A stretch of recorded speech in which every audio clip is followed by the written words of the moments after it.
जोर से एक बार बोलो हालेलुया।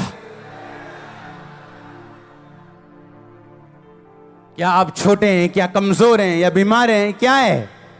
यीशु मसीह ने कहा क्या तू नहीं जानता मैं तुच्छों को चुनता हूं? मैंने जगत के निर्बलों को चुन लिया ताकि बलवानों को लज्जित करें। पर कहता अपने चुनाव को, अपने चुन लिए जाने को सिद्ध करता जा, परफेक्ट करता जा। तेरी आंख ठोक कर दे, निकाल के काना होके प्रवेश कर। टांग ठोक कर दे, लंगड़ा होके प्रवेश कर। भाई इससे अच्छा ये है अपने दोस्त के बिना स्वर्ग में चले जाओ कि अपने दोस्तों के साथ नरक में जाने से अच्छा है। हां, अच्छा है। हालेलुया। अपने पड़ोसी को बोलो ध्यान भटकने मत देना। आमीन। फिर से बोलो अपने पड़ोसी को ध्यान भटकने नहीं देना है। आमीन। आप कैसे इमेजिन कर सकते हैं एक फौजी, इसकी भर्ती घर से दूर की जाती, इसके बाल काट दिए जाते हैं, जिसका ध्यान बुरी तरह से सरहद पे लगाया जाता है। क्यों? ताकि वो मरे ना, अपने देश के काम आए। सिर्फ ऐसा ना हो ना अपने देश के काम आए ना अपने घर के काम आए। धोबी का कुत्ता ना घर का ना घाट का। क्रिश्चियन लोग ऐसे नहीं होने चाहिए। आमीन। ये नहीं भर्ती मसीह में हो गई और ध्यान अभी शैतान की तरफ और ध्यान अभी गंदे कामों की तरफ। इसलिए परमेश्वर ने फौजियों की एग्जाम्पल दी बाइबल में कि फौजियों से सीखो कि जो फौजी भर्ती होता है तो भर्ती करने वाले को वो प्रसन्न करता है, अपना ध्यान संसार के कामों में नहीं लगाता। हालेलुया। उसके बाल छोटे छोटे होते, क्यों? ताकि बालों की तरफ ध्यान ना हो, सिर्फ गोली मारने में ध्यान हो। आप बिना फोकस लगाए मसीह में जीत नहीं पाएंगे, और अगर जीते नहीं, फल नहीं लेके आएंगे तो शर्मिंदगी होगी, रिजल्ट अच्छा नहीं आएगा तो इंसल्ट होगी। लिखा हन्ना और पनिन्ना दो थी। हन्ना बड़ी थी, नाम दूसरे नंबर पे आता था। क्यों? फल नहीं था। जब इंसान में फल नहीं होता तो उस घर का बड़ा भाई छोटे भाई की तरह जीता है, और छोटा भाई जो अमीर है बड़े भाई की तरह जीता है। हाँ या ना? तो फल लेके आना ये आपकी जिम्मेवारी बनती। और परमेश्वर कहता मैं तुझे चुनता हूं, ठहराता हूं फल लाने के लिए, तो उसके पीछे चलना आपकी जिम्मेवारी। डिस्ट्रैक्ट ना होना, आकर्षित ना होना, ध्यान भटकने ना देना, यह आपकी जिम्मेवारी। आपको कभी किसी ने कुछ नहीं कहा, कोई ऑफर नहीं, कोई प्रपोज नहीं। हां, कपड़े गंदे, रंग काला है, हां, आंखें लाल लाल हैं, पर जैसे ही मसीह में आए एक सुंदर सी लड़की प्रपोज कर रही है आपको। आप देख रहे हो ये क्या हो रहा है? क्योंकि वो शैतान देख चुका है तेरी डेस्टिनी को। उसे पता है कि इसे खत्म करने का तरीका यही है, अगर ना हुआ तो मैं गया। हां,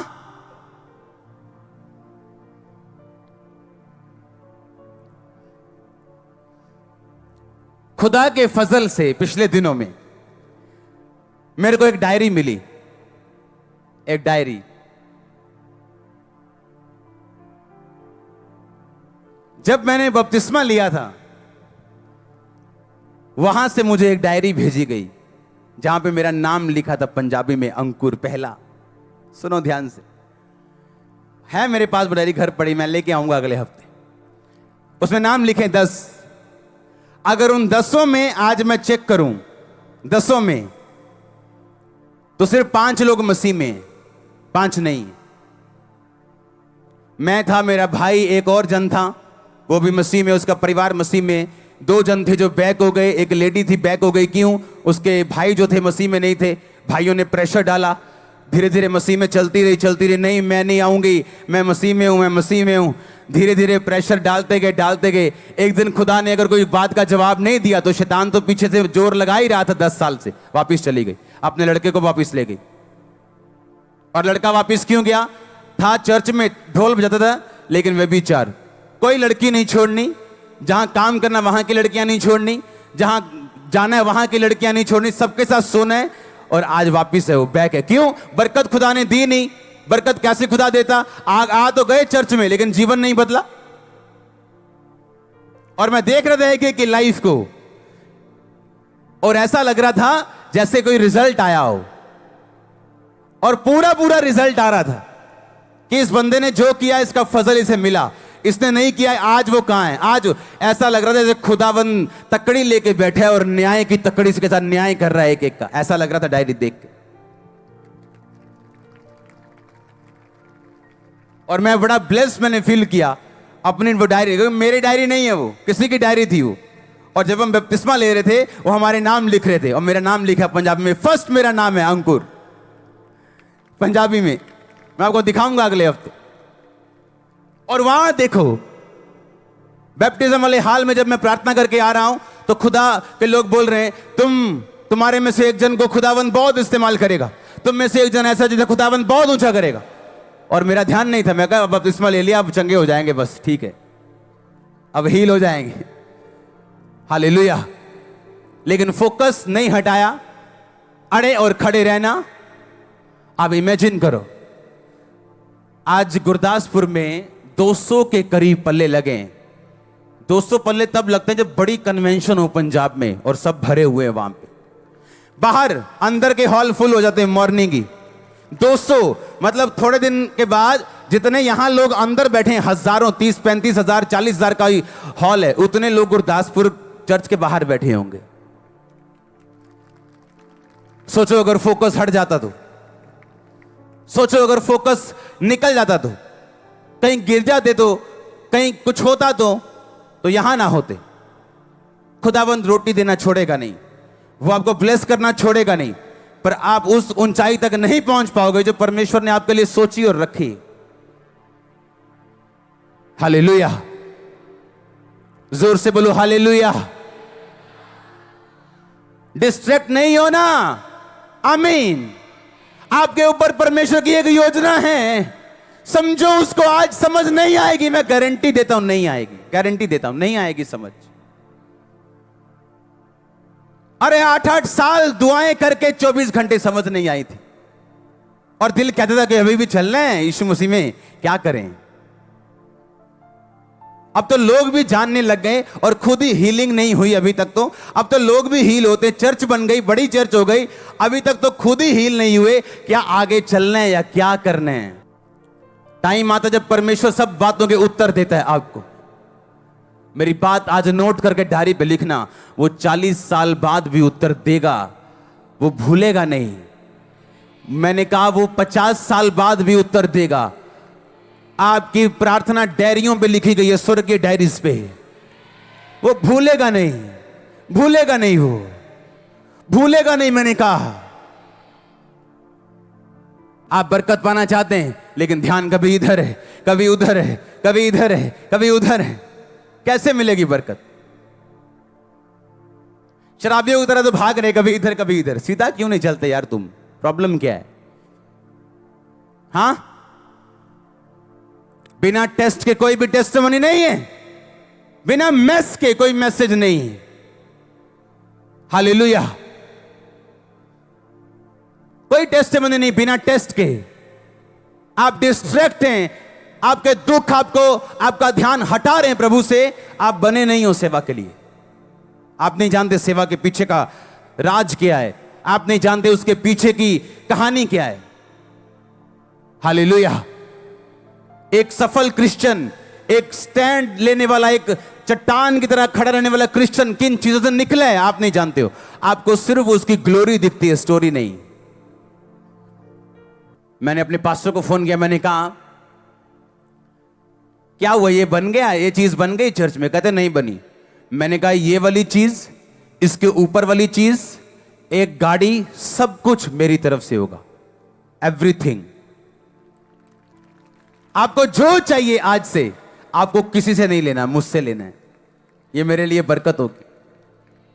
कुछ नहीं लेना किसी, मुझे बरकत चाहिए। और वो हैरान थे। वो कैसा, ये काम कौन करेगा? मैं करूंगा। और ऊपर वाला बड़ा हॉल कौन बनाएगा? मैं बनाऊंगा। गाड़ी मैं दूंगा, और जो कुछ आपको चाहिए। ऐसे जिम्मेवारियां उठाने वाले लोग ब्लेस होते हैं। ऐसे उठाई है मैंने। अभी एक पास्टर की पेंशन लगाई है मैंने, 50,000 रुपया महीना, उसकी जिंदगी भर तक। आराम से बैठ जाओ। अब आपने जो करना था खुदा कि मैं कर दिया, अब आप आराम से बैठो। और जब ऐसे बोते हैं हम लोग अपने पास्टर्स, अपने मेंटर्स की लाइफ में, तो फिर लोग बोलते हैं पता नहीं केड़ा खजाना है इन्हां दे कोल, क्योंकि हमने बोया है भाई, तुम्हारी सोच से ऊपर बोया। हालेलुया। एक लड़की आ रही मेरे पास, अच्छा ये मैंने नंबर लिए, ये मेरी टांग नहीं है, मैंने नंबर लिए। मैंने कहा इसको पहले तो एक्टिवा लेके दो, एक पहियों वाली। मतलब कैसे हो सकता है आप किसी को देखो, वीडियो को, किसी जरूरतमंद को, और आप उसकी लाइफ चेंज ना करो। अगर आप लाइफ चेंजर हैं, आप बोने वाले हैं, आप कभी सेम नहीं रहते, कभी भी। ये वो लोग हैं चर्च में जिनको पैसे का लालच नहीं, जो बोने वाले लोग हैं। हालेलुया। अरे जिसका खर्चा चर्च का 40 लाख हो, उससे क्या खरीद लोगे तुम 5, 10, 20 लाख में? 2 करोड़ भी क्या करेंगे हम, मेरे महीने में खत्म हो जाएंगे। अब एक चैनल लिया हमने, उसको टाटा स्काई पे देने का खर्चा 2 करोड़ है 1 साल का। कौन खरीदेगा हमें खुदा के अलावा? कौन? जो छोटे लेवल का होता है उसे छोटे लेवल की बात ही दिखती है, उसे सब अपने जैसे दिखते हैं। हां, कितने मेरी बात को समझ रहे हैं? मैं उस दिन मैसेज कर रहा था, मैंने कहा मैंने आपकी पेंशन लगा दी, ये कर दिया, वो मैंने मैसेज कर रहा था मैं। और जब मैं बो के हटा, मुझे मैसेज आया कि जो कॉलोनी का काम है, मैं कॉलोनी काट रहा हूं, तो मेरे पास पैसा नहीं है। चर्च बिजनेस नहीं कर रही, चर्च अलग है, मेरा पर्सनल अलग है, लेकिन मेरे पास भी पैसा नहीं था कि मैं इतना काम कर सकूं। बीज बोने के बाद मेरा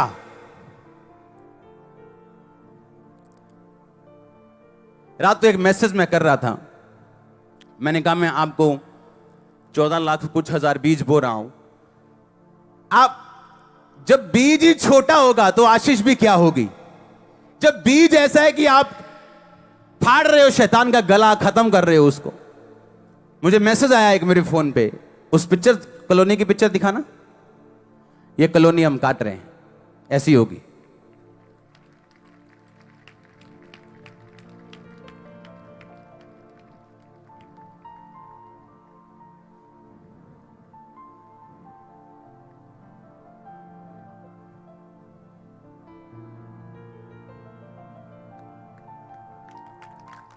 आप बोल रहे हो कि जब आप बोएंगे तब आप क्या करेंगे? काटेंगे। आज लोगों को खामबरा चर्च की बरकतें नजर आती हैं, पर जो खामबरा चर्च पीछे करता है वो नजर नहीं आता, क्योंकि आपको बोल के हम बोते नहीं, आपको बोल के बताते नहीं है कि इतने पैसे हमने बोए हैं। आमीन। मेरा खर्चा रहे साइड पे, काम रहे साइड पे, जो मेरी तली में आता है उसका 10वां हिस्सा पहले साइड पे जाता है। वो चर्च का हो, वो मेरा हो, वो किसी का हो, जो पैसा इधर आ गया पहले तो उसका टाइथ खत्म करो। टाइथ से थोड़ा ज्यादा होता है वो, मैं रिस्क नहीं लेता हूं, थोड़ा ज्यादा होता है टाइथ से। विडोज का अलग, ऑर्फन्स का अलग, हेल्प अलग, लोगों के ऑपरेशन अलग, सब कुछ अलग। और कोई फिर हैरानी नहीं कि आज गुरदासपुर में 200 पल्ले लगे, हजारों लोग चर्च के बाहर बैठे हैं इस गर्मी में। दुनिया हैरान है, पूरी दुनिया। कहते हमने एसी लगाए हुए हैं, हमने ठंडे पानी के स्टॉल लगाए हुए हैं, आते ही नहीं कोई। पता नहीं कौन सी तुम गुट्टी पिलाते हो। यहां गर्मी में लोग बैठे हैं कि पास्टर जी और सुनाओ 4 गल्ला। हाँ, क्या इससे ऊपर गर्मी नहीं हो सकती? और चर्च बढ़ रहा है। हाँ, मैं पसीने में प्रीच कर रहा हूं, तुम पसीने में सुन रहे हो। हालेलुया। हमने बोया ही नहीं, हमने काटा ही नहीं। आप जानते पास्टर्स लोग गरीब क्यों हैं? उन्हें सिर्फ लेना आता है। पास्टर्स को इतने पैसे दे जाओ, साउंड लेना है इतने दे जाओ, दरी लेनी इतने। उनको ये नहीं मालूम, लो खुदा के काम के लिए, पर अपनी लाइफ से और चर्च से टाइट देना कभी मत छोड़ो। हालेलुया।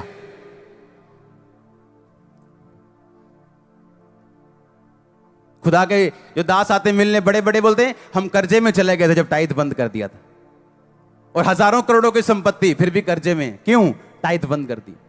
अपने टाइथ से अपने चर्च की विडो की हेल्प करी गए। वो टाइथ नहीं, वो मैनेजमेंट की है, तुमने धोखा दिया है। हालेलुया। कितने मेरी बात को समझ रहे हैं? आप कैसे ब्लेस हो सकते हो अगर वचन पे नहीं चलोगे? ध्यान आपका हटेगा। आप टेस्ट जब आएगा आप वफादार नहीं हो, पैसों में वफादार नहीं हो, प्रेयर में वफादार नहीं हो, चर्च में वफादार नहीं हो। जो पास्टर मुझे 14 साल पहले जिसने एक छोटा सा वचन सुनाया, मुझे बपतिस्मा दिया, वो भी मेरे संपर्क में है, मुझसे नाराज नहीं। आज लोगों को एक गाना गाना आ जाए, बोलते हैं अब हम बल्ले बल्ले हो गई। हाँ, उन्हें मालूम नहीं स्पिरिचुअल वैल्यूज क्या हैं। और जब शैतान फिर अटैक करता, देखते हैं इधर उधर क्या हो रहा है। अमृतसर की ब्रांच है अगले महीने जुलाई में। आमीन छोटा लगा मेरे को। मैंने कहा कौन अमृतसर से? देखो, अच्छा गुरदासपुर कह दो, असि सारे गुरदासपुरी हैं। अमृतसरी कह दो, ये सारे अमृतसरी हैं। चर्च कमाल है अपनी। हाँ, गुरदासपुर के कौन है? हाथ खड़ा करो। ये देखो, अभी भी गुरदासपुर के लोग देखो, हजारों में। यहां सही चीज देखो, आप पवित्रता में चलोगे, टेस्ट में प्रभु के साथ वफादार रहोगे, आपकी बेस्ट चीज खुदा छीन ले, वफादार रहोगे तो एक दिन खड़े होगे। इसको कोई शैतान नहीं रोक सकता। आप नहीं रोक सकता, कोई नहीं रोक सकता इसको, कोई नहीं रोक सकता। हालेलुया। खुदा को मालूम था मिनिस्ट्री बढ़ रही है और छंटनी होनी चाहिए। हालेलुया। अमृतसर की ब्रांच में आपका स्वागत है अगले महीने। बिग ब्रांच में आपका स्वागत है। आमीन। अगले महीने क्रूसेड होगा गुरदासपुर में। क्रूसेड पे अनाउंस होगा कब ब्रांच है, कुछ दिनों के अंदर अंदर ही। जब क्रूसेड होगा कुछ दिनों के अंदर अंदर ओपनिंग होगी। 9 जुलाई को क्रूसेड है। हालेलुया। ये तो अभी ट्रेलर है, पिक्चर अभी बाकी है मेरे दोस्त। हाँ, पिक्चर अभी बाकी है। अभी तो दूसरी ब्रांच है, वहां भी टेंट लगाएंगे, टेंट भरेंगे, टेंट लगाएंगे, टेंट भरेंगे, बस यही काम करेंगे।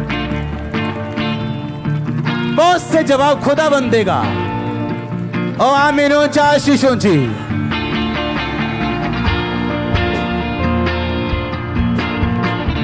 हालेलुया।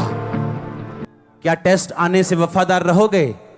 कहता खुदावन, अच्छा खुदा के दास, मुझे तेरा मसा चाहिए, तेरी जैसी चर्च चाहिए, बरकत भी ऐसे चाहिए। कहता खुदा तुझे बहुत सारी मुसीबतें दे। कहता है,